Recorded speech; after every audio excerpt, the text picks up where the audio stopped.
Hello everyone, welcome to PW pharma. मैं हूं doctor Parul, आपकी फार्मा मेंटर। और जो आपका अभी रिसेंटली संडे को मॉक टेस्ट हुआ है जिसमें ज्यूरिस्प्रूडेंस और बायोकेमिस्ट्री के क्वेश्चंस थे, तो आज हम इस सेशन में उन्हीं क्वेश्चंस के आंसर्स को डिस्कस करने वाले हैं विद डिटेल्ड सॉल्यूशंस। तो चलिए स्टार्ट करते हैं। फर्स्ट क्वेश्चन था schedule T of drug and cosmetic rules deals with what. तो शेड्यूल टी के अंदर जैसे आपको पता है कि हमारा जो जीएमपी है, बेसिकली जीएमपी है शेड्यूल M1, M2, M3। तो अगर मैं बात करूं शेड्यूल टी की, तो इसके अंदर आता है GMP for ASU, that is Ayurvedic, Siddha and यूनानी ड्रग्स। तो टी स्टैंड्स फॉर ट्रेडिशनल। तो ट्रेडिशनल सिस्टम ऑफ मेडिसिन से आपको याद मतलब इसको कर लेना चाहिए कि टी में आता है हमारा GMP for Ayurvedic, Siddha and यूनानी।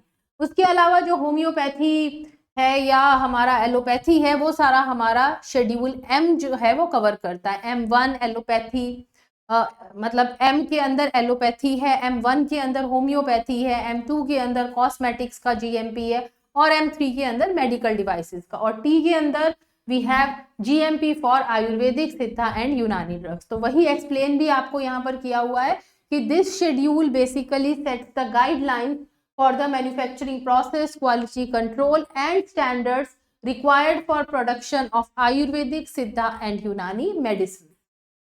चलिए जी, next question. Central government approved factory premises where opium alkaloids are processed is situated at. आपको ऑप्शन दिए गए थे Ghazipur and Kota, New Delhi and Ghaziabad, Neemuch and Ghazipur and Gwalior and Kota.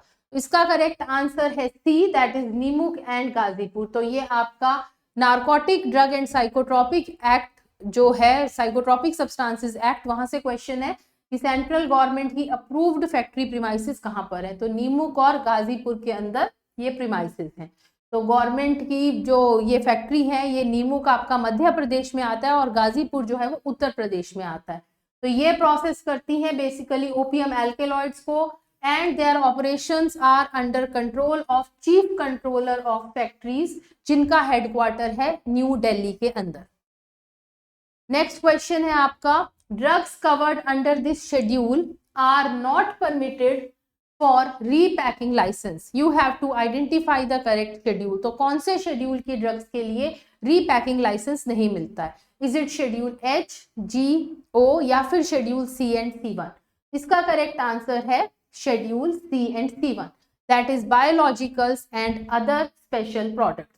तो ये जो बेसिकली हैं जिसमें बायोलॉजिकल्स आते हैं, जैसे आपके सीरा हैं, वैक्सीन्स हैं, टॉक्सिन्स, एंटीटॉक्सिन्स या other injectable products, these drugs are not permitted for repacking because of their sensitivity, उनकी जो stringent storage requirements रहती हैं, उनका रिस्क ऑफ कंटेमिनेशन, अगर उनकी रीपैकेजिंग की जाती है तो जो कंटेमिनेशन का रिस्क है।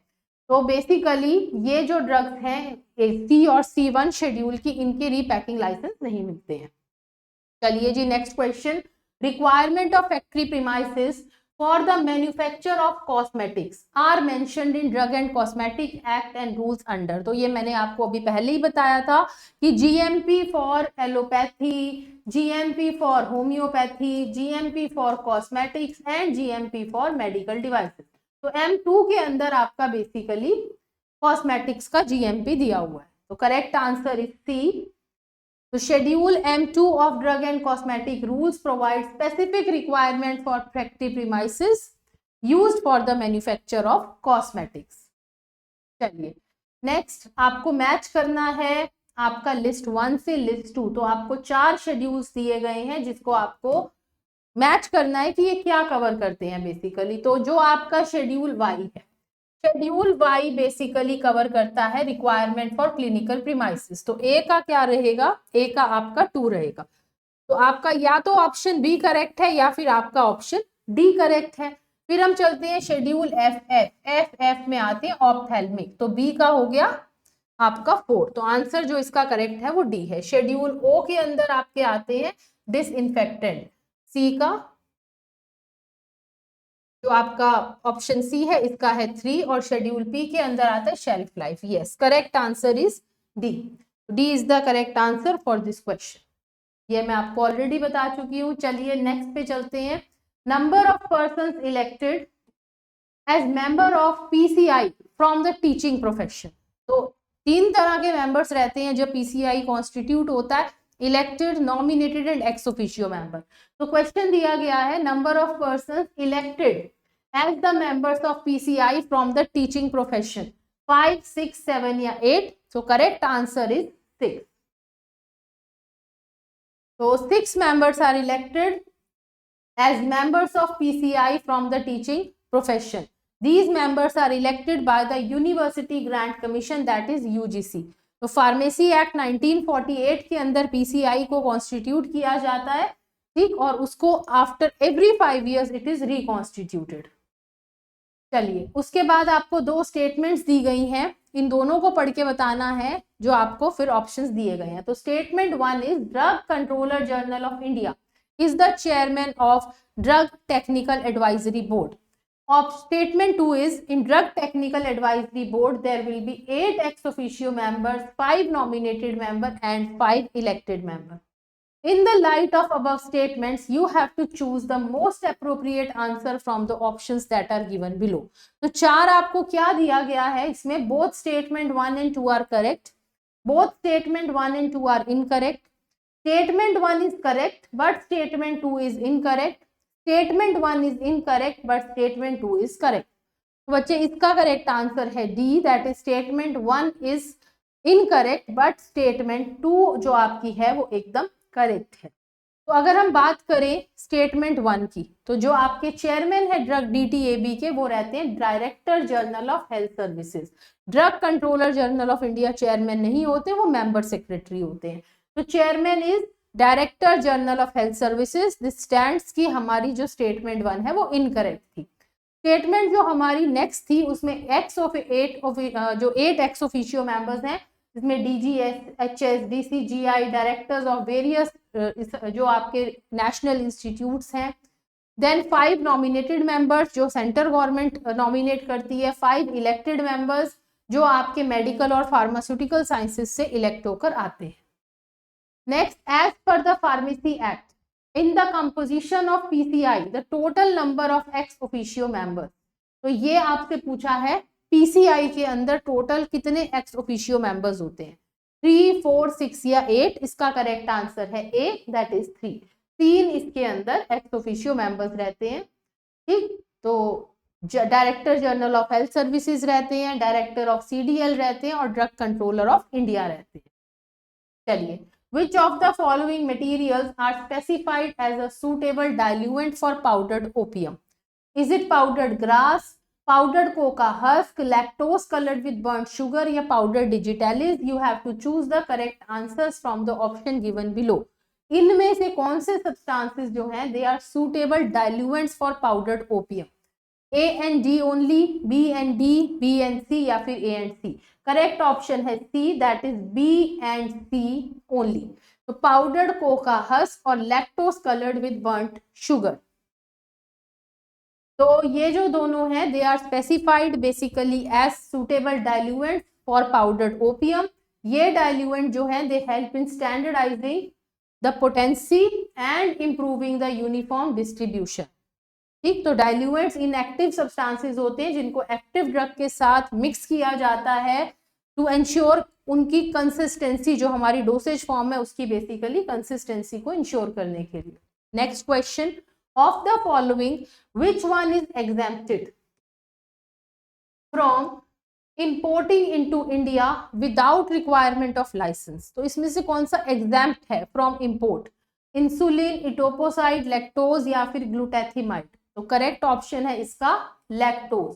लैक्टोज इज एग्जेम्प्टेड क्योंकि it is an inactive ingredient, that is it is an excipient जो मेडिसिन में यूज होता है और ये कोई एक्टिव ड्रग नहीं है। तो इंडिया में some excipients do not require an import licence, means they can be directly brought into India freely. Next question, application for the issue of a permit to import small quantity of drug for personal use shall be made in which form? तो अगर आपको personal use के लिए कुछ import करना है तो आप किसमें एप्लीकेशन फॉर्म जो है वो कौन सा फिल करोगे? Is it form 12, is it form 12A, form 12A या फिर फॉर्म 13? तो करेक्ट आंसर है option B, that is form 12A. So 12A is used to apply for a permit to import small quantity of drug for personal use. Next, powers of drug inspector appointed under Drug and Cosmetic Act are mentioned under which section of the Act? 20, 21, 22 या 23? तो इसका correct answer है C, that is section 22. तो appoint किए जाते हैं drug inspector section 21 में और इनकी पावर्स डिफाइन की गई हैं सेक्शन 22 के अंदर.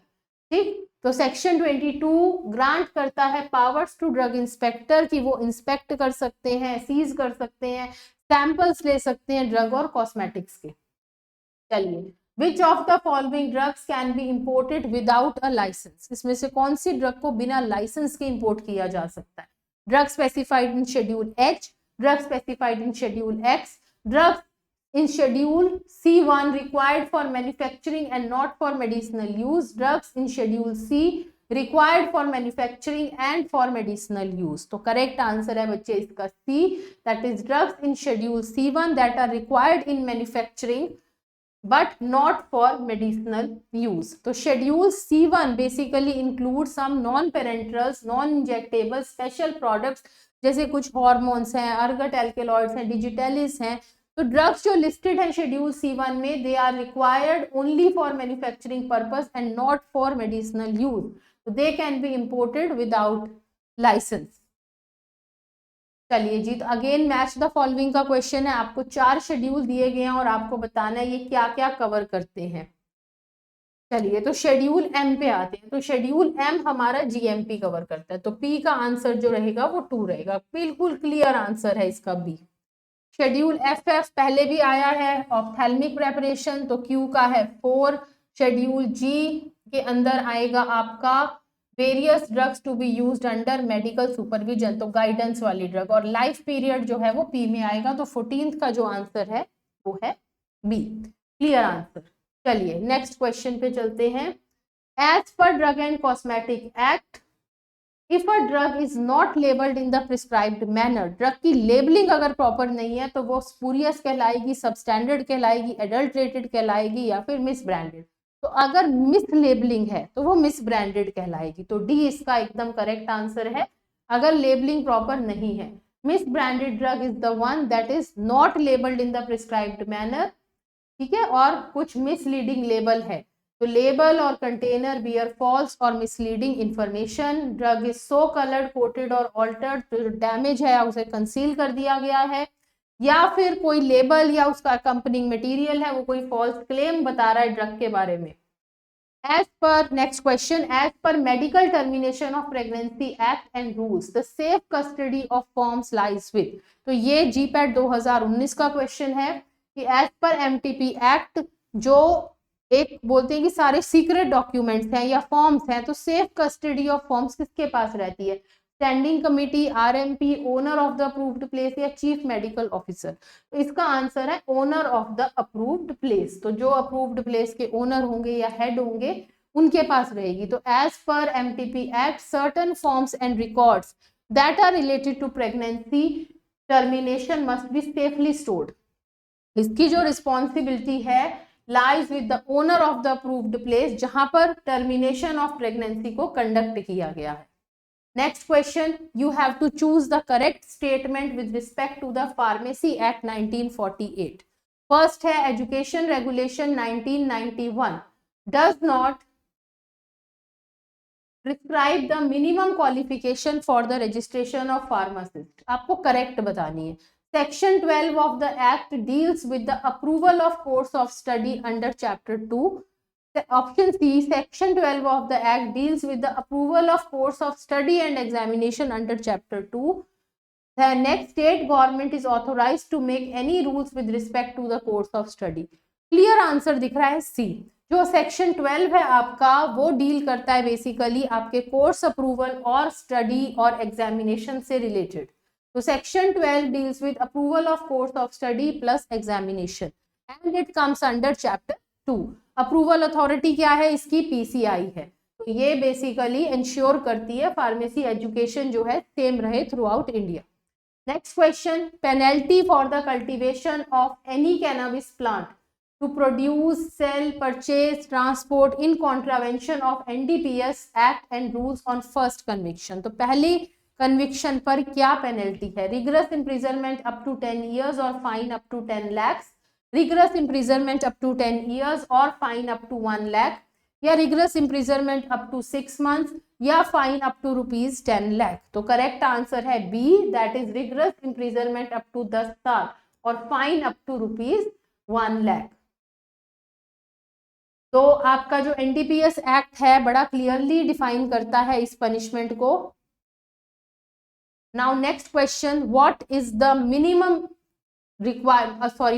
The required floor area for running a pharmacy for wholesale और डिस्ट्रीब्यूशन. तो होलसेल और डिस्ट्रीब्यूशन के लिए अगर आपको फार्मेसी चलानी है तो फ्लोर एरिया क्या रिक्वायर्ड है? 6 square metre, 10 square metre, 15 square metre या 30 स्क्वायर मीटर. तो इसका बच्चे करेक्ट आंसर है B, that is 10 square metre का floor area is required if you want to run wholesale और डिस्ट्रीब्यूशन.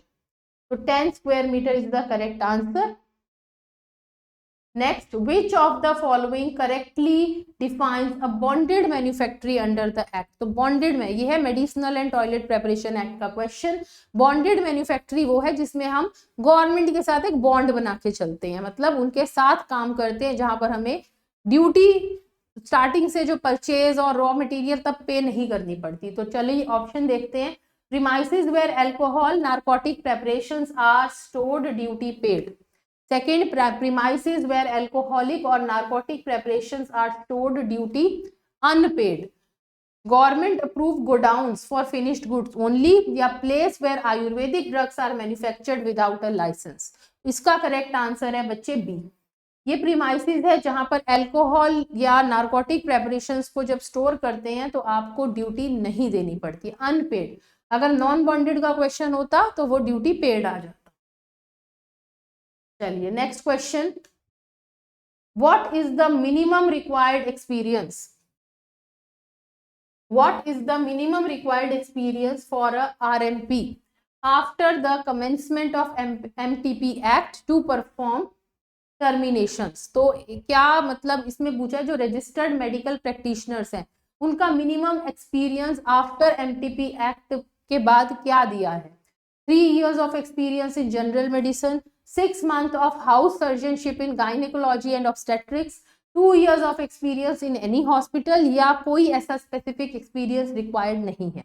इसका आंसर है B, that is 6 months of in house मतलब surgeonship in gynecology या obstetrics is required. ठीक, तो ये आपका बेसिकली एमटीपी एक्ट आने के बाद का है. नेक्स्ट क्वेश्चन भी एमटीपी एक्ट से ही है. For a minor or a lunatic women whose consent is required for medical termination of pregnancy, की अगर जो फीमेल है जिसकी प्रेगनेंसी टर्मिनेट करनी है, शी इज माइनर या फिर वो ल्यूनेटिक है, that is mentally she is not stable, तो वुमेन की ही कंसेंट चलेगी या ऐसे केस में कोई कंसेंट नहीं चाहिए, या फिर गार्डियन की रिटर्न कंसेंट चाहिए, या फिर आरएमपी की रिटर्न कंसेंट चाहिए? तो इसका आंसर है सी. अगर वुमेन माइनर है या ल्यूनेटिक है, in that case return consent of guardian is required. Next, Poppy straw exclude which part of the Poppy plant? तो पॉपी स्ट्रॉ में क्या चीज एक्सक्लूडेड है? कैप्सूल, लीव्स, सीड्स या स्टेम? तो पॉपी स्ट्रॉ की जब हम बात करते हैं तो it exclude seeds of Poppy plant. Seeds. So poppy straw basically it is a term that is used to describe the dried and crushed parts of the opium poppy plant. तो poppy plant क्या है? It is Papaver somniferum. Seeds are excluded from the parts used to produce poppy straw. ठीक, तो ये basically seeds को exclude किया जाता है. Next question, the main objective of medicinal and toilet preparation, जिसको हम excise duty act भी बोलते हैं, क्या है इसका मेन, किस लिए ये एक्ट आया था? Basically to regulate price of medicine? No, इसके लिए तो डीपीसीओ आया. To levy and collect excise duty on alcoholic, medicinal and toilet preparation? Yes. To monitor quality control of all pharmaceutical products? नहीं. To prevent adulteration in drugs? नहीं. तो इसका correct answer है B, that is to levy and collect excise duties on alcoholic and toilet preparation. Next, medicinal and toilet preparation का जो act आया, ये कब इफेक्ट में आया? 1 अप्रैल 1955, 1 अप्रैल 1956, 1 अप्रैल 1957 या 1 अप्रैल 1958? इसका करेक्ट आंसर है बच्चे सी, ये एक्ट जो है ये 1 अप्रैल 1957 को फोर्स में आया। चलिए, तो अब चलते हैं कुछ बायोकेमिस्ट्री के क्वेश्चंस पे। अभी तक जो हमने क्वेश्चंस किए वो थे हमारे फार्मास्यूटिकल जूरिस्प्रूडेंस के क्वेश्चंस।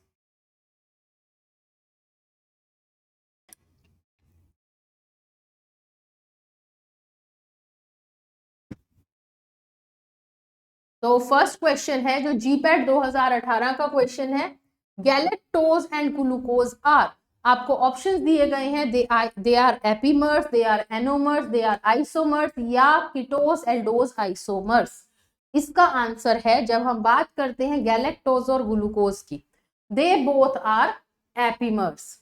तो एपीमर्स क्यों है? Because they differ in configuration around a single carbon atom, जो हमारी कार्बन 4 पोजीशन पर, मतलब 4th जो पोजीशन का कार्बन है।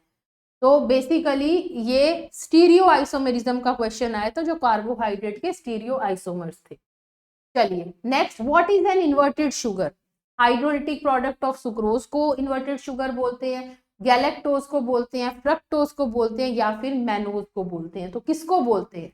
ऑप्शन जो इसका करेक्ट है वो है ए, हाइड्रोलिटिक प्रोडक्ट ऑफ सुक्रोज को इन्वर्टेड शुगर बोलते हैं। तो इन्वर्टेड शुगर क्या है? It is a mixture of glucose and fructose that is obtained by hydrolysing sucrose. Hydrolysing के हाइड्रोलिसिस जब होती है उस टाइम पर, मतलब ये जो है एसिड को यूज किया जाता है या फिर एंजाइम इन्वर्टेज को यूज किया जाता है। तो जो सुक्रोज है वो 2 पार्ट्स में स्प्लिट हो जाता है, ग्लूकोज और फ्रक्टोज में। तो जो नाम है इन्वर्टेड, बेसिकली ये आया है from change in optical rotation of solution. तो पहले सुक्रोज की बात करें, डेक्स्ट्रो रोटेटरी, और जो ये मिक्सचर बनता है ग्लूकोज और फ्रक्टोज का, अब इसकी जो ऑप्टिकल रोटेशन होती है अब ये हो जाता है लीवो रोटेटरी, इसीलिए इसको बोला जाता है इन्वर्टेड शुगर। ठीक, चलिए next question, precursor for corticosteroid synthesis. तो ये जीपैट 2024 का क्वेश्चन है, what is the precursor for corticosteroid synthesis? Is it 1,2-cyclopentanophenanthrene या फिनेंथ्रीन या कोलेस्ट्रॉल या फिर 1,2-cyclopentodihyड्रोफिनेंथ्रीन? इन चारों में से कौन सा प्रिकर्सर है कॉर्टिकोस्टेरॉइड्स के लिए? तो इसका करेक्ट आंसर है कोलेस्ट्रॉल। तो कोलेस्ट्रॉल बेसिकली ये प्रिकर्सर है for the biosynthesis of steroid, hormones, bile, vitamin D. तो ये सिंथेसाइज होता है एसिटाइल कोएंजाइम ए से मेवेलोनेट पाथवे से। साइटोक्रोम P450 जो है इसकी साइड चेन क्लीवेज करके कन्वर्ट करता है आपके कोलेस्ट्रॉल को प्रेग्निनोलोन में। तो बेसिकली इसका आंसर है आपका cholesterol. Then inulin is a polymer of what? Inulin किसका पॉलीमर है? फ्रक्टोज, सुक्रोज, लैक्टोज या फिर माल्टोज का? तो इसका करेक्ट आंसर है A, that is fructose. Inulin polysaccharide है जो कंपोज किया है बेसिकली फ्रक्टोज से। ठीक है, तो फ्रक्टोज यूनिट्स जो लिंक्ड है, दे आर लिंक्ड थ्रू बीटा-2,1 डी फ्रक्टोसाइल फ्रक्टोज लिंकेज। तो ये इसका स्ट्रक्चर भी आपके रेफरेंस के लिए दिया है। Next question, which monosaccharide has the molecular formula CHO but it is अ कीटोज? तो कौन सा मोनोसेक्राइड है जिसके मॉलिक्यूलर फॉर्मूला में CHO है but it is a कीटोज? Glucose, galactose, fructose या फिर मैनोज? तो करेक्ट आंसर है सी, अगेन फ्रक्टोज। तो all given sugars have the same molecular formula that is C6H12O6। तो ये हेक्सोजेस हैं। द डिफरेंस लाइज उनके फंक्शनल ग्रुप में। ग्लूकोज, गैलेक्टोज और मैनोज की जब हम बात करते हैं बच्चे, तो इनके अंदर एल्डिहाइड ग्रुप आता है दैट इज CHO, इनको एल्डोसिस बोलते हैं। बट जब आप फ्रक्टोज का स्ट्रक्चर देखोगे तो उसके अंदर कार्बन 2 पे ऐसे कीटो ग्रुप आता है, तो इसीलिए हम इसको कीटोज कैटेगरी में लेके आते हैं। नेक्स्ट क्वेश्चन है, saponification value is inversely proportional to what? Ester value, acid value, molecular size of fatty acid या फिर iodine value? Saponification value is inversely proportional to, answer is molecular size of fatty acid. तो ester value, acid value, molecular size of fatty acid, या iodine value. तो inversely proportional हमसे पूछा है, तो इसका क्लियर आंसर है molecular size of fatty acid. तो सैपोनिफिकेशन वैल्यू क्या होती है? Milligram of potassium hydroxide that is required to saponify 1 gram of fat. तो अगर smaller shorter chain fatty acid हैं, that means more molecules per gram, तो more KOH is needed, तो that will have high saponification value. अगर larger long chain fatty acids हैं, fewer molecules per gram हैं, less KOH is needed and lower saponification value. Next, the glycosidic linkage of maltose is formed between, तो maltose की glycosidic linkage पे question है ये, C4 of alpha D glucose and C1 of beta D glucose, या फिर carbon 1 of alpha D glucose and carbon 4 of alpha D glucose। Maltose में किस किस का, पहले तो आपको ये पता होना चाहिए कि माल्टोज कौन सी शुगर से बन रहा है। C1 of alpha D glucose and C4 of alpha D galactose, या C4 of alpha D glucose and D1 of alpha D galactose। तो इसका बच्चे करेक्ट आंसर है बी। तो जो माल्टोज है आपका वो ग्लूकोज और ग्लूकोज से बनता है, तो carbon 1 of alpha D glucose and carbon 4 of alpha D glucose. ठीक है, तो 2 ग्लूकोज के यूनिट से आपका माल्टोज बनता है, जिसमें एक का कार्बन 1 फर्स्ट ग्लूकोज का is link to carbon 4 of your another glucose. Next, which parameter is used to determine degree of unsaturation in fats and oils. तो कौन सा पैरामीटर हमें डिग्री ऑफ अनसैचुरेशन बताता है फैट्स और ऑयल्स में? Is it saponification value, is it iodine value, is it acid value, या is it peroxide value? तो बड़ा आसान क्वेश्चन है, करेक्ट आंसर है आयोडीन वैल्यू। आयोडीन वैल्यू क्या है? Number of grams of iodine that is absorbed bye 100 gram of fat और oil. Primary parameter जो यूज किया जाता है to determine degree of unsaturation. If high iodine value है, that means it is more unsaturated. Low iodine value है, तो it means it is less unsaturated. Next, carbohydrates have hydrogen oxygen atom ratio of, ये GPAT 2023 shift 2 का question है। Carbohydrates के अंदर hydrogen oxygen atom ratio 1:2, 3:1, 1:3 या 2:1। तो hydrogen and oxygen का रेशियो है। Correct answer is 2:1। तो carbohydrates have hydrogen oxygen atom ratio of 2:1। It means for every 1 oxygen atom you have 2 hydrogen atom. तो ratio of carbon to oxygen is, अगर मैं बात करूं carbon to hydrogen to oxygen, मतलब carbon to hydrogen to oxygen, तो ये आएगा 1:2:1। ठीक है, क्लियर? तो ये केमिकल फॉर्मूला रहता है CH2ON। Next, which of the following conversion in glycolysis is irreversible? तो ग्लाइकोलाइसिस में इनमें से कौन सा कन्वर्जन है जो इरिवर्सिबल है? ग्लूकोज से ग्लूकोज 6 फॉस्फेट, ग्लूकोज 6 फॉस्फेट से फ्रक्टोज 6 फॉस्फेट, 3 फॉस्फोग्लिसरेट से 2 फॉस्फोग्लिसरेट, या फ्रक्टोज 6 फॉस्फेट से ग्लिसरैल्डिहाइड 3 फॉस्फेट। तो करेक्ट आंसर है ए, जब ग्लूकोज से बनता है ग्लूकोज 6 फॉस्फेट। ये जो फर्स्ट स्टेप रहता है हमारा ग्लाइकोलिसिस का, जिसमें ग्लूकोज फॉस्फोराइलेट हो जाता है, देन इफेक्ट मतलब ये ट्रैप हो जाता है सेल के अंदर, and this reaction is considered irreversible under cellular, जो आपका रहता है basically cellular condition, because it requires energy from ATP। तो किसके प्रेजेंस में होता है ये स्टेप जो है? ये एंजाइम है जो हेक्सोकाइनेज, उसकी प्रेजेंस में होता है। चलिए नेक्स्ट, की रेगुलेटरी एंजाइम ऑफ ग्लाइकोलिसिस। तो इसमें से कौन सा की रेगुलेटरी एंजाइम है? हेक्सोकाइनेज, ग्लूकोकाइनेज, फॉस्फोफ्रक्टोकाइनेज 1 या पाइरुवेट काइनेज? की regulatory enzyme of glycolysis, correct answer is C, that is phosphofructokinase, जिसको PFK1 भी बोलते हैं। तो it is the main regulatory, that is the rate limiting enzyme of glycolysis. ये क्या करता है? ये कैटालाइज करता है फ्रक्टोज 6 फॉस्फेट की conversion to fructose 1,6 biphosphate. Next question, which of the following is N omega 3 fatty acid? Fatty acid से question है कि कौन सा इसमें से ओमेगा 3 फैटी एसिड है? Linoleic acid, arachidonic acid, oleic acid, या फिर लिनोलेनिक एसिड? तो करेक्ट आंसर है D, linolenic acid is omega 3 fatty acid. तो fatty acid is omega 3 when, कब होता है ओमेगा 3 फैटी एसिड? जब first double bond from the methyl end occurs at the carbon 3। ठीक है, तो ये आंसर, इसका करेक्ट आंसर है D. Then eicosanoids are polyunsaturated fatty acids of dash carbon. तो ये भी जीपैट 2023 शिफ्ट 2 का क्वेश्चन है। Eicosanoids are polyunsaturated fatty acids of dash carbon, 30 carbon, 25 carbon, 50 carbon या फिर 20 कार्बन। इसका करेक्ट आंसर है बेटा डी, 20 कार्बन बेस होते हैं इसके अंदर। तो it is derived from 20 carbon polyunsaturated fatty acid. जो मोस्ट कॉमन 20 कार्बन जो हमारे पॉलीअनसैचुरेटेड फैटी एसिड हैं मेम्ब्रेन फॉस्फोलिपिड्स में, वो बेसिकली एराकिडोनिक एसिड हैं। एग्जाम्पल्स हैं कुछ इकोसेनॉइड्स के, जैसे आपके प्रोस्टाग्लैंडिन्स हैं, थ्रोम्बोक्सिन्स हैं, ल्यूकोट्राइन्स हैं।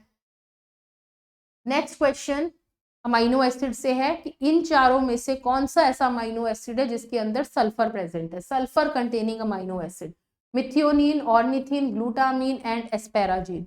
बड़ा ही आसान क्वेश्चन है, ए मिथियोनिन। तो मिथियोनिन के अंदर आपका सल्फर आता है, it contains a sulphur in the side chain, तो SHS-CH3 इसकी फॉर्म में प्रेजेंट रहता है इसके अंदर sulphur. Which amino acid is precursor for serotonin synthesis? तो सीरोटोनिन की सिंथेसिस में कौन से अमाइनो, ये आपका आ गया बायोसिंथेसिस में से क्वेश्चन इसका, टायरोसिन, ट्रिप्टोफैन, आर्जिनिन या हिस्टिडीन। तो tryptophan is the precursor for the biosynthesis of serotonin, tryptophan. चलिए जी next question, following amino acid does not exhibit optical isomerism. तो जीपैट 2020 का क्वेश्चन है ये, इसमें से कौन सा amino acid does not exhibit optical isomerism? Serine, alanine, glycine या फिर ल्यूसीन। कौन सा ऑप्टिकल आइसोमेरिज्म एग्जिबिट नहीं करता? इजी क्वेश्चन है, आंसर भी बड़ा ही इजी है, इसका आंसर है सी, दैट इज ग्लाइसिन। तो अगर आप ग्लाइसिन का स्ट्रक्चर देखोगे तो जो साइड चेन है it is a hydrogen atom, meaning कि जो अल्फा कार्बन है it is bonded to 2 hydrogen atom. तो क्योंकि ग्लाइसिन के अंदर कायरल सेंटर नहीं है, it is achiral, therefore it does not have D and L isomers. Then urea cycle takes place in nucleus, mitochondria, cytoplasm या both B and सी।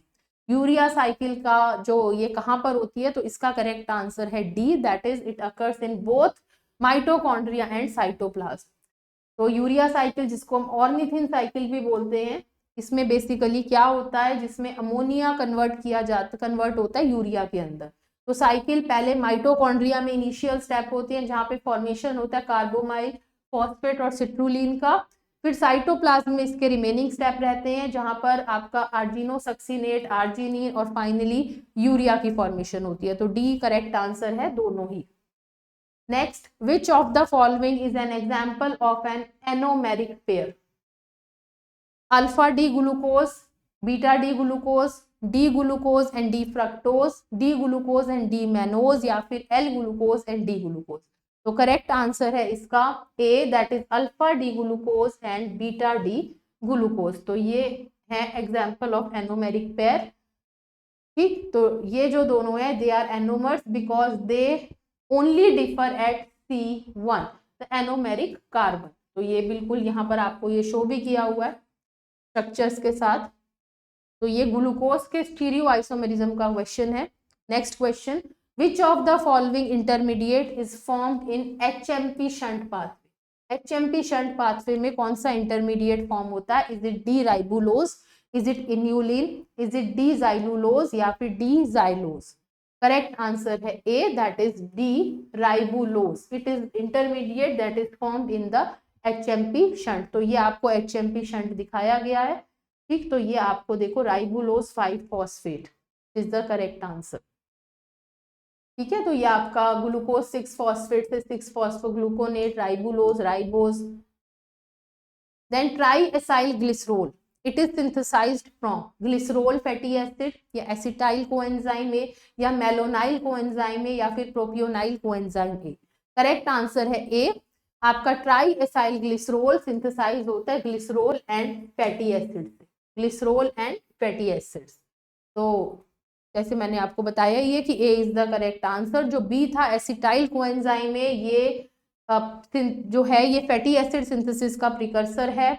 ये malonyl fatty acid synthesis का intermediate है और propionyl odd chain fatty acid metabolism में देखते हैं। In mammals, next question, in mammals the major fat in adipose tissue is. Mammals में major fat in adipose tissue, ये GPAT 2015 का question है। Is it triglyceride, is it cholesterol, या sphingophospholipids या फिर फॉस्फोलिपिड्स। तो कौन सा मेजर फैट डिपॉजिटेड रहता है एडिपोज टिश्यू में? Answer is triglyceride. Triglyceride is the correct answer. तो मेजर फैट एडिपोज टिश्यू में।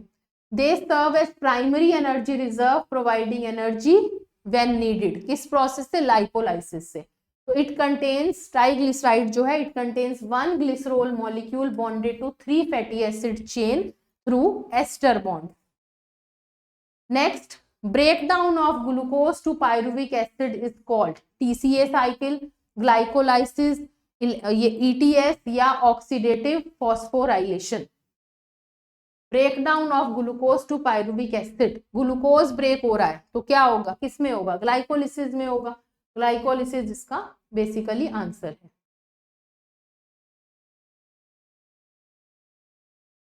तो glycolysis occurs in cytoplasm of all cell. It is anaerobic process, that is it does not require oxygen. तो ये answer है इसका ए। And product क्या है TCA cycle का? एसिटाइल कोएंजाइम में ऑक्सैलो एसीटेट, सिट्रेट या फिर सक्सिनेट। एंड प्रोडक्ट क्या बनता है? फाइनल लास्ट प्रोडक्ट जो बनता है टीसीए साइकिल का, it is oxaloacetate. B is the correct answer. Oxaloacetate combine करता है 2 नए मॉलिक्यूल एसिटाइल कोएंजाइम के कि वो नई साइकिल को स्टार्ट कर सके। Next, reaction of glucose with hydroxylamine will give what? Glucose को अगर हम हाइड्रोक्सिल अमीन NH2OH के साथ रिएक्ट कराएं तो ऑक्साइन मिलता है। A is the correct answer, oxime hydroxylamine के साथ। तो जो आपका ऑक्साइम आता है वो ऐसा है, oxygen is replaced by NOH, ठीक है। तो ग्लूकोज ऑक्साइम बनता है। Next, von Gierke's glycogen storage disease is due to defect of which enzyme. ये जीपैट 2019 का क्वेश्चन है। ये क्वेश्चन बेसिकली आपका है कि किस एंजाइम के डिफेक्ट की वजह से ये जो स्टोरेज डिजीज है वॉन गिर्क्स ये होती है। Is it due to phosphofructokinase या ग्लूकोसाइल 4,6 ट्रांसफेरेज या ग्लाइकोजन फॉस्फोराइलेज या फिर ग्लूकोज 6 फॉस्फेटेज। तो इसका करेक्ट आंसर है D, that is glucose 6 phosphatase. तो von Gierke's glycogen storage disease is due to defect in glucose 6 phosphatase enzyme. ये basically inherited disorder है जो इनहिबिट करता है लिवर को from properly break down of glycogen. और कुछ और जो कार्बोहाइड्रेट मेटाबॉलिज्म की वजह से कुछ और डेफिशिएंसी कुछ डिजीजेज हैं, जैसे ग्लूकोज 6 फॉस्फेट डिफेक्टिव एंजाइम की वजह से वॉन गिर्क्स डिजीज है। लाइसोसोमल अल्फा 1 फॉर ग्लूकोसाइडेज की डेफिशिएंसी अगर ये डिफेक्टिव है, डिफेक्टिव होने की वजह से पोम्पेस डिजीज है। ग्लाइकोजन डी ब्रांचिंग एंजाइम्स की वजह से कोरी डिजीज होती है। ग्लाइकोजन ब्रांचिंग एंजाइम में कुछ प्रॉब्लम है तो Anderson disease. Glycogen phosphorylase enzyme की वजह से मैकार्डल सिंड्रोम। फॉस्फोफ्रक्टोकाइनेज की वजह से टरोइज डिजीज। और लिवर ग्लाइकोजन फॉस्फोराइलेज की वजह से हर्ट्स डिजीज। तो ये कुछ डिजीजेज हैं डिफेक्टिव एंजाइम्स जो मैंने आपको अभी बताए।